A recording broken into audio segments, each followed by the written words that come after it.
What's going on, everybody? I am here with my friend Tyler Rigg, and he is going to enlighten us on how to stay burn-proof in the journalism world. And we're going to kind of keep it around kind of the two sides of what you work in. Is you have your print journalism and you have digital journalism or media or whatever it's called. So I'm looking forward to finding out what your top 3 keys are to staying burn-proof. For those of you, just a little background on me, and I kind of shared this a little bit with you, was what I'm actually educated in via college was I had a double major in English and communications and a double minor in psychology and writing.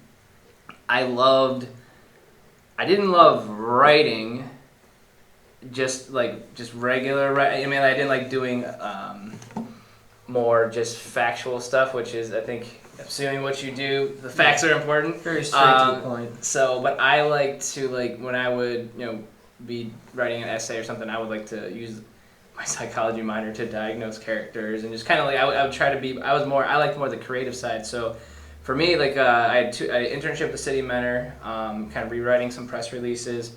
I wrote an employee handbook for a business. So if you're into factual data, very legalized paragraphs, it's a great thing to do. But for me, what I realized was I just was not cut out to be in journalism, to be, to do what you do. I'm not equipped, man. So that's where for anybody else out there that might be thinking, hey, might want to go to school for this, I might want to change careers, or maybe they're in some form of journalism and they might want to shift or branch out into what you do. If you could just I guess I'll turn it over to you, and you just can start with our first key to staying burn-proof. Yeah, absolutely. So the first thing I would say is have a large skill set, no matter what kind of journalism you're getting into. My background is in print and digital journalism, so I worked for a time for a TV station, actually, but doing digital breaking news. It was all online. Nice. And right now I'm currently a multimedia reporter for the News Herald. So essentially, I just write print articles, follow my beat, and take photos. What is this beat? Is that just kind of there's certain areas you have to follow? How do you get the beat? Right. So it's a sounds little awesome. arbitrary, I'm but jealous. Yeah. So I just follow local governments. Okay. Willoughby, Eastlake, some of the other cities around here. And then school boards as well. Okay. And I do breaking news here and there whenever it happens. That's just today. A lot of reporters have to do that in small newsrooms. Just with the way the media industry is going, is you have to be able to write all kinds of different styles. Okay. And be able to be available to take on breaking news as it happens, and as you're available to cover it. So it's you can't control what's gonna be on your beat. I mean, you can't control what's gonna happen, but you just have to be ready at any time. It's kind of like you're like a firefighter of news. So it's you just have to, as soon as the bell rings, you gotta be ready to go into action. Is that kind of? Yeah, exactly. Okay, cool. Very cool. So, all right. So someone is trying to broaden their skill set or have a large skill set. Can you kind of get into some of those skill sets maybe a little more specifically, or give some examples that you think would be helpful? Sure. So when I started out, my first job was in breaking news, and that was all I wrote. So that really taught me how to be quick and factual. So really get the information straight right off the bat, and be able to connect with sources immediately, and so that essentially taught me how to write breaking news, and that kind of carried over into the News Herald, which is a little, I would say I don't do it as much necessarily with the newspaper industry. Things are a little more relaxed and not cool. as fast paced as in broadcast. But having that skill of being able to write breaking news and be quick is definitely helpful for when that thing would happen, and I'm in the newsroom, and I'd have to kind of put everything else aside and be able to work on a breaking news story. But other than that, I would say being able to write different styles is very helpful. Also, learning how to write a profile on a public figure or a Okay. community member, being able to write that style, focusing on one person, or working on a story that's maybe more numbers based. Like let's say there's a project being worked on, or city budget, things like that. So being able to write all different styles will even be helpful across your beat, because even if you have a beat, you're gonna have different types of stories to write Okay. constantly. Is there certain classes that you took, or like books that you read, or any, is there certain things that you feel has helped equip you to be able to be, diversified in your writing abilities? I can't pin it on one class specifically, Okay. but I would say reading is definitely very helpful. Okay. I think the Okay. one thing that's really expanded my knowledge of journalism is reading the articles not only of my coworkers but of different media publications, Okay. and even in different parts of the country. Okay. No matter what it is, learning how to kind of take in those articles and learn the style, and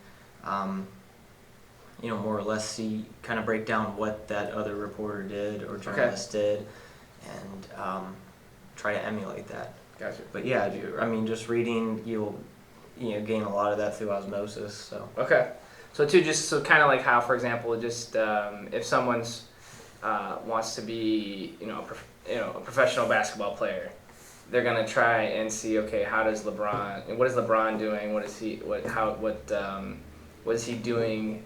What is he practicing? What does he do during the games? What makes him different? So kind of, are there certain, like for me, like Ray Dalio in my world, like he's like my LeBron. Like he's like the guy I want to be like. Right. So just kind of, I again try to, so talking about reading, like read books, read stuff, please, but that definitely, for me, like reading things from him, or like listening to different audiobooks, or like watching different video interviews, I'm always like dissecting, like, okay, well, why is he saying that way, or why does he approach it? Like for you, is there certain like journalists that you try to draw from that you feel are doing a great job in the industry, or you just kind of pick and choose as you go?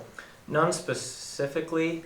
I do try to follow the same path as some of my coworkers that have actually had the same beat in the past. Yep. And especially in the beginning, when I would go to write a story, I would look up what my coworkers have done in the past on a similar topic, or maybe even the same story in a different timeline. Yeah. And then try to see, kind of pick and choose what they looked for in their story, what facts they included, who they talked to too. Finding sources is half the job anyhow. Okay. So looking at people that might be good to talk to, what numbers to get, things like that. And when you go through and read a reporter's other story, sometimes you can kind of pick up on, well, it sounds like they asked this question. So then you can go back and be like, well, maybe it would be important for me to ask this question in my story, and then kind of get this piece of information that'll be crucial, and really put the story together. That's awesome. So just kind of like, so similar to like what I did, is just what I'm trying to figure out. Hopefully, what's the best thing to do now? I'm always researching like historically what has happened. What has been the right thing historically 10 years ago, 20 years, 30. So like, even for you, you feel like the research and like the history of things is super important to include. Like you can't really understand what's happening now unless you kind of have a feel for what's happened before. Is Right. that Yeah, and that's another reason to read too, is just to get the background information. Cause that's, like you said, that's always good to get that history. Yeah. And then kind of see, if it's an ongoing story that someone's written about before and there's new developments in it, then you want to see kind of where you are in that timeline, and looking at the background, you can kind of figure out what you need to know now, and what's already been established, and then at the end of the day, you'll have that background information anyway, so that's always helpful. Awesome. Cool, man. Yeah. So and then the last thing that I question on, so like you're talking about finding sources. So I guess it's a little bit easier, and maybe not easier, because we used to be able to just call somebody and they would pick up the phone. Or, Right. I mean, so like, is there certain like, is there kind of like a central hub of sources that you and your team have, or is you kind of gotta go out and knock on doors and say, hey, I heard you the person to talk to. I'm Tyler. Like how does that work now? A little bit of both, actually. Okay. I've gotten a lot of great sources personally from my coworkers. If I don't know where to start necessarily, let's say I'm reading a press release and I want to write a story, I'll go to a coworker and say, hey, do you know someone at this organization? Do you have a contact at this organization? Okay. But other than that, yeah, sometimes it's just like, again, reading past articles and finding out who people talk to. They talk to and then Susie. going I need to talk to Susie. And so it's hard reaching people sometimes. Yeah, so yeah. you kind of want to have that, gosh, that reliable person Yeah. that someone's talked to before. Yeah. So yeah, gathering that way, and then obviously keeping up with your sources is important too. So like having that Rolodex of business cards and Right. Keeping up with people and having that point of contact, I guess, is really, really good to have. So Awesome, man.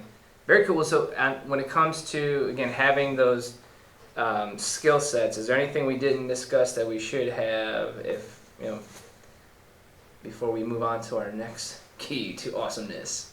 none that I can think of. Okay. But just have that skill set and be able to write all different styles. Okay. And that would definitely be appealing to any employer that I can think of. So. Yeah. So employment's important, right? So especially in the media industry, absolutely. Yeah. All right. Cool. You need to be versatile. Versatile. Am I saying that right? Right. All right. Cool. Right. Awesome. Well, thank you, my man. I appreciate it. And then definitely come back, and we're gonna have 2 more keys to staying burn proof. And this was exciting for me. Like I've always been like, what is this beat that they speak of? But it's very cool. So you gotta find sources, reliable sources. Keep up the relationship, and if you don't have a source, I'm sure you've had to put yourself in, you had to overcome fear of rejection or fear of having to meet complete strangers and say, hey, I'm Tyler, can we talk, kind of thing. So is that something too? I know for me that was very difficult, was worrying about, when I would ask for help and getting rejected. Is that something that kind of comes with the territory as well? Yeah, absolutely. Okay. Be persistent, especially when it comes to sources. Okay. I'm not gonna say pester somebody until they respond. Annoy them until they respond. But being persistent will pay off. Yes. Perfect. Be professionally. Be professional and persistent. Okay. Exactly. Very cool. Very cool. Sorry, I promised. I thought we were ending there, and then I was having flashbacks to tears and sadness of me being rejected early on. So So this is awesome. Perfect. So all right. So we will move on to the next one.